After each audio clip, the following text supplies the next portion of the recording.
Я заведующий военной кафедрой Академии гражданской авиации, подполковник запаса Рожков Александр Васильевич. Человек, закончивший военную кафедру, не подлежит призыву в качестве военнослужащего срочной службы. Подлежит призыву только или в качестве офицера запаса, офицера, или в качестве сержанта контрактной службы. Служить в армии солдатом или все-таки служить офицером. После окончания военной кафедры могут призвать вооруженные силы Республики Казахстан, но существует различие между солдатом срочной службы и офицером. Солдат срочной службы проживает в казарме, а офицер проживает в общежитии или дома, если в этом же городе он находится, и обычный нормальный распорядок дня с 9 до 6 вечера, суббота, воскресенье, выходной, плюс приличная зарплата в порядке 300 тысяч тенге. Кафедра является дополнительным видом образования по желанию студентов. Для того, чтобы поступить на военную кафедру, молодой человек должен прибыть в учебную часть военной кафедры, подать заявление, ему будет выдано направление и медицинская карта для прохождения медицинской комиссии в управлении по делам обороны того района, в котором он прописан или стоит на временной регистрации. После того, как он пройдет медицинскую комиссию, прохождение медицинской комиссии, медицинскую карту с отметкой о прохождении комиссии и заключением годен-не годен, нужно предоставить оригинал на военную кафедру. Определяем день сдачи остальных нормативов, то есть это психотест, физическая подготовка. На основании среднего балла GPI, который студент получает за первый год обучения в академии, все это суммируется, выделяется общий список студентов, рейтинг для поступления на военную кафедру. На военную кафедру поступают студенты как по гранту, выделяемого Министерством обороны, так и платно. Оплата за обучение на военной кафедре составляет 178 900 тенге. Для поступления на военную кафедру необходимо прибыть в учебную часть военной кафедры, при себе иметь удостоверение личности, подлинник, удостоверение личности, копию. Для юношей приписное свидетельство с отметкой о постановке на учет в том или ином управлении по делам обороны, 2 фотографии 3×4, справку об отсутствии судимости. После этого вам выдается документ направления на прохождение медицинской комиссии. Если мы набрали в прошлом году 180 студентов, их 73 у нас идет по гранту, остальные идут на платной основе. Для прохождения медицинской комиссии в управлении по делам обороны Туксибского района города Алматы вам необходимо для иногородних людей, кто находится в данный момент в Алматы, обратиться в общежитие Академии гражданской авиации, получить документ о временной регистрации и с этим документом прибыть в военкомат. Для тех, кто находится за пределами Алматы, вы можете пройти медицинскую комиссию по месту жительства. Обратиться за получением документов медицинской справки направления можно по адресу, указанному на сайте Академии гражданской авиации, военная кафедра. Девушки также имеют право обучаться на военной кафедре. Это вопрос согласован с Министерством обороны.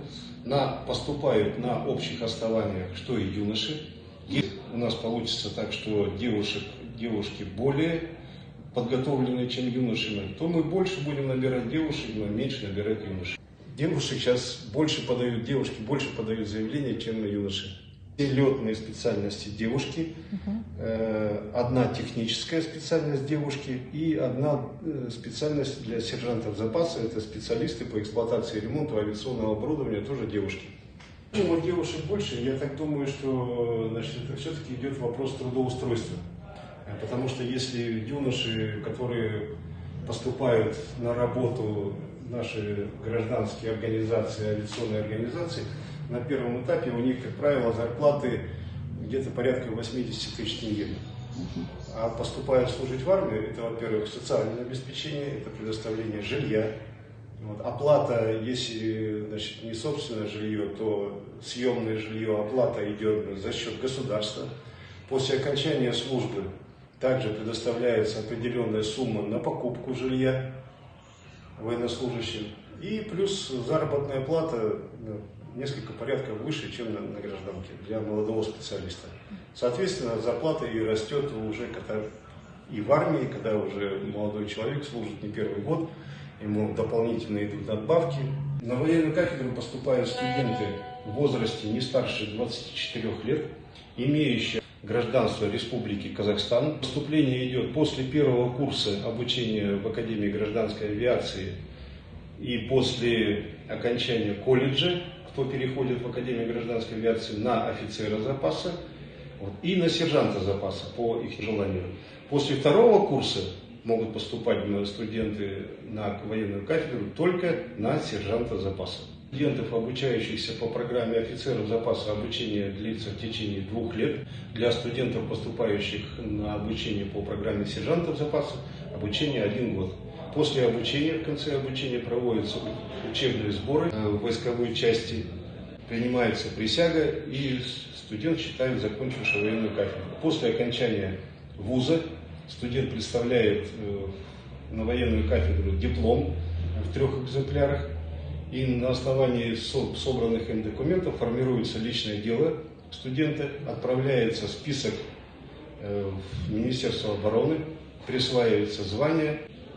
После того, как личное дело будет сформировано и отправлено в Управление по делам обороны, студент прибывает в ЦОН, пишет заявление на получение удостоверения офицера запаса, получает удостоверение офицера запаса, продолжает заниматься своей жизнедеятельностью, хочет идет служить в армию, хочет остается работать на гражданке. Прием заявлений на военную кафедру ежегодно начинается с 1 февраля текущего года. Принимаются заявления, выдаются медицинские карты, студенты проходят медицинскую комиссию, сдают эти медицинские карты в учебную часть военной кафедры, и определяется приказом министра обороны, сроки и время проведения, и состав комиссии проведения приема студентов на военной кафедре. В нынешнем году прием документов уже ведется, медицинские карты выдаются, и следующий этап, это прохождение тестирования физической подготовки, будет проводиться в августе месяце, ориентировочно с 10 августа по 20 августа. Мотивы для сдачи физической подготовки для студентов-юношей не очень сложные. Бег на 100 метров составляет 14,2 секунды, бег на 3000 километров составляет 13 минут и подтягивание 12 раз. Для девушек бег на 100 метров составляет 16 секунд, бег на 2000 метров составляет 10 минут, и третий норматив – это поднимание туловища из положения лежа, руки за голову 25 раз. Это нормативы на отлично. Как правило, все сдают на отлично и хорошо. Многие студенты задают вопрос, особенно студенты летной эксплуатации, зачем проходить медицинскую комиссию, если они ежегодно проходят свою комиссию ВЛК. Поясняю, что медицинская комиссия в военкомате проходится для определения вашей годности к службе в армии. Годен, не ограниченно годен или не годен. То есть эта медицинская карта остается в вашем личном деле на всю жизнь. Бывали случаи, когда студент закончил военную кафедру, но при этом не получил удостоверение офицера запаса. Это происходит по личной вине и недисциплинированности студента. Мы всегда предупреждаем, что после окончания учебного заведения вы должны представить диплом.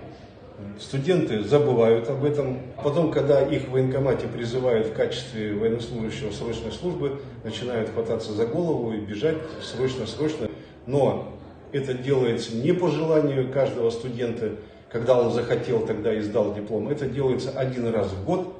Мы собираем полностью все списки, не только мы, но и все военные кафедры Республики Казахстан, и общим приказом присваивается звание лейтенанта запаса.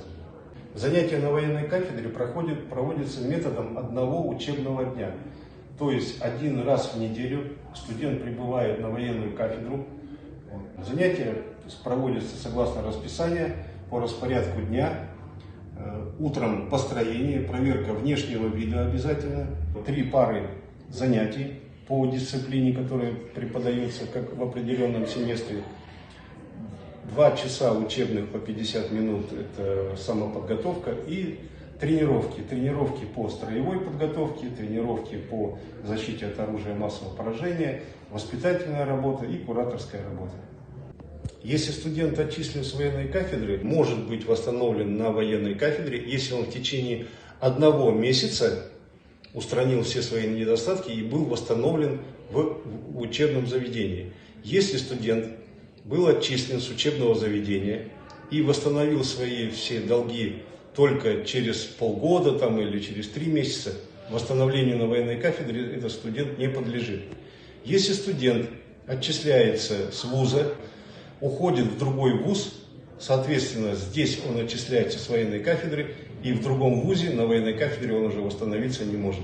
Ребята, кто отслужил срочную службу в вооруженных силах, поступают на военную кафедру в основном для получения офицерского звания. Если у него не получилось поступить в высшее военное учебное заведение Республики Казахстан, он может поступить в нашу академию или в другой вуз, где имеется военная кафедра, закончить военную кафедру, точно так же получить звание лейтенанта запаса и точно так же потом пойти служить в рядах вооруженных сил. После завершения обучения в высшем учебном заведении, получив удостоверение офицера запаса, молодой человек или девушка может прийти в любую воинскую часть, которую она выберет для прохождения службы, обратиться к командованию воинской части, представить удостоверение офицера запаса, диплом, и при наличии свободных вакантных мест этот молодой человек или девушка может быть призвана на воинскую службу в данной воинской части. Чтобы получить военный билет, нужно служить в армии. Это первое. Второе. Есть возможность получить военный билет. У нас в каждом городе существуют военно-технические школы. Нужно обратиться в эту военно-техническую школу. Там расскажут, как можно получить военный билет через военкомат. Для этого мы 2-месячное проживание в казарме в этой военно-технической школе. Как говорится, пройти курс молодого бойца. Военная кафедра занимается подготовкой сержантов запаса и офицеров запаса, а в военно-технической школе там выдается билет рядового запаса. Нести ответственность, вложенную сегодня, будем служить Республике Казахстан.